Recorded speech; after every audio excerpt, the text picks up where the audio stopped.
Supreme Buddha taught us the nature of this mind is like a monkey. So, what is the nature of a monkey? The monkey is easily distracted.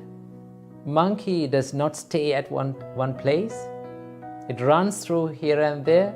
It jumps from one tree to another. It shouts and it runs everywhere.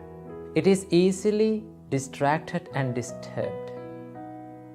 So the same nature is there with our mind. Our mind is like a monkey which jumps from one thought to another very rapidly.